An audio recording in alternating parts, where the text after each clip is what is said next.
Good morning. Shri Swami Samarth. खूप सारे प्रश्न होते की मी कुठे राहते, कोणत्या मजल्यावर राहते, पहिल्या दुसऱ्या तिसऱ्या मजल्यावर सुद्धा पोपट येतात का, चिमण्या येतात का? तर हो, येतात. आज मी तुमच्या सगळ्या प्रश्नांची उत्तरे देणार आहे. त्याकरता तुम्ही व्हिडिओ शेवटपर्यंत पहा, कुठे स्किप करू नका. आणि आपल्या व्हिडिओचा शेवट हा अतिशय गोड आणि सुंदर आहे, जो की तुम्हाला खूप आवडेल. पोपट मी हातावर घेते तेव्हा त्यांना मी कसं ट्रेनिंग देते, आज ते आपल्या व्हिडिओमध्ये तुम्हाला पाहायला मिळणार आहे. तर चला असो, मी पुण्यामध्ये राहते आणि 11व्या मजल्यावर माझं घर आहे. तर पहा, पहिल्या दुसऱ्या मजल्यावर पोपट येतात का, चिमण्या येतात का? तर हो, येतात. आता हे जे पक्षी आहेत ना, ते मजला पाहत नाहीत बरं का. त्यांना मजला वगैरे काही नसतं. ते काय करतात, तुम्ही त्यांच्यासाठी ना फक्त थोडंसं दाना पाणी ठेवा. आणि जर तुमच्या घरासमोर जर झाडे असतील आजूबाजूला, तर जे पक्षी आहेत ते आपल्या बाल्कनीमध्ये लवकर अट्रॅक्ट होतात. मग तुम्ही काय करायचं आहे, दाना पाणी भरून ठेवा. आणि मी जसं तुम्हाला मागे दाखवलं होतं मागच्या व्हिडिओमध्ये की पक्षी येण्यासाठी कोणती तयारी करायची, जसं की फिडर लावायचं, काठी लावायची, तर तुम्ही तशी तयारी करून ठेवा. आणि मग हळूहळू तुमच्या बाल्कनीमध्ये पक्षी यायला सुरुवात होईल. पण थोडेसे पेशन्स ठेवा. तर तुम्ही ही सगळी तयारी केल्यानंतर लगेच तुमच्या बाल्कनीमध्ये पक्षी येतीलच असे नाही. आता पक्ष्यांचं कसं असतं, काहींच्या बाल्कनीमध्ये लवकर जातात, तर काहींच्या बाल्कनीमध्ये उशिरा जातात. माझ्याकडे सुद्धा 1.5 महिन्यानंतर पहिल्यांदा पोपट आला होता. त्याआधी माझ्या बाल्कनीमध्ये एक सुद्धा पक्षी नव्हता. चिमण्या तर माझ्याकडे खूप उशिरा आला. तर पहा, थोडेसे पेशन्स ठेवा, म्हणजे हळूहळू तुमच्या बाल्कनीमध्ये सुद्धा पक्षी यायला सुरुवात होईल आणि तुमची बाल्कनी सुद्धा एवढी सुंदर पक्ष्यांनी भरून जाईल. तर आता एक दुसरं मला सांगायचं होतं की जेव्हा तुम्ही ह्या पक्ष्यांना केळ ठेवता ना, तर काय करायचं आहे, जे केळ आहे ना ते अर्धच कापून ठेवा, बारीक बारीक फोडी करून ठेवा.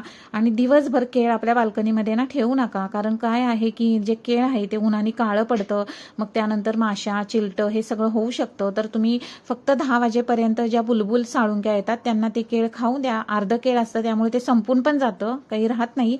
आणि मग त्यानंतर तुम्ही जे प्लेट असते ना ही फळांची, ती स्वच्छ धुवून ठेवायची आहे. म्हणजे कसं असतं की ती घाण, माशा, चिलटं होणार नाहीत. आणि आपलीच बाल्कनी आहे तर ती स्वच्छ आपणच ठेवायची आहे.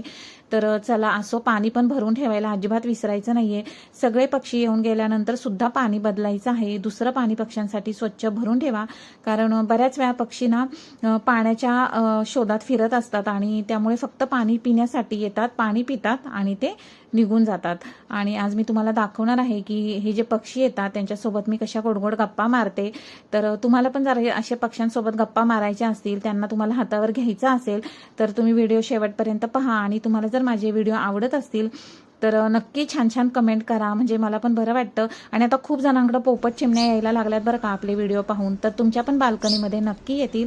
तर चला आता आपण पाहूया पुढे की मी पक्ष्यांसोबत कशा गप्पा मारते.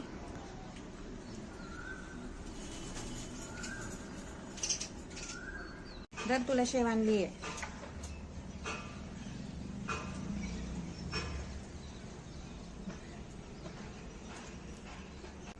मिठी, चला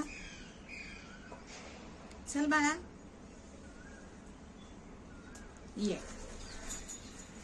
फिडरवर ये, चल ये लवकर, चल.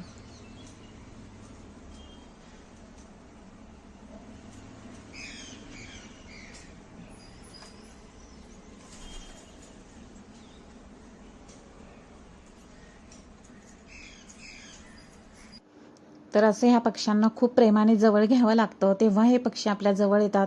तर तुम्हाला पण जर असे पक्षी जवळ घ्यायचे असेल तर तुम्ही त्यांच्यावर तेवढंच प्रेम करा. आणि पक्ष्यांचा आपल्यावर विश्वास बसायला खूप वेळ लागतो बरं का. म्हणजे असं नाही होत की लगेच ते आपल्या जवळ येतील. तर आता ही आमची 4-5 वर्षाची मेहनत आहे. तर पक्षी खूप विश्वासाने जवळ येतात आणि हाताने खाऊ खाताना सुद्धा ते मनसोक्त आनंद घेतात इकडे तिकडं उडण्याचा. तर चला असो, तुम्ही पण असं पक्ष्यांवर प्रेम करा, एक दिवस पक्षी तुमच्या जवळ येतील. आणि जसं की मी तुम्हाला म्हटलं होतं की बाल्कनी खूप स्वच्छ पाहिजे. पक्षी येऊन गेल्यानंतर अजिबात बाल्कनीमध्ये कुठेही धान्य सांडलेलं नकोय, नाहीतर तुम्हाला कबुतरांचा त्रास होईल. आता पहा, सकाळचे फक्त 9:15 वाजले होते पण माझ्या बाल्कनीमध्ये कुठेही काही नव्हतं. फक्त मी पाण्याचं भांडं भरून ठेवलं होतं. दिवसभर पक्ष्यांना धान्य देण्याची गरज नाहीये. जे फीडर असतात ते काढून ठेवा आणि बाल्कनी एकदम स्वच्छ करा, म्हणजे तुम्हाला कबुतरांचा त्रास होणार नाही. ये लवकर हातावर, काही पडत वगैरे नाहीयेस. देवाने आपल्याला पंख दिले छान उडायला. हातावर ये लवकर, नको का? हां आली ना? काय झालं? देवाने आपल्याला एवढे सुंदर पंख दिलेत, आपण काय खाली पडलो तरी उडू शकतो, तरी पण घाबरायचं. तुम्हाला पण पक्ष्यांसोबत अशी मैत्री करायला आवडेल का? मला नक्की कमेंट करून सांगा.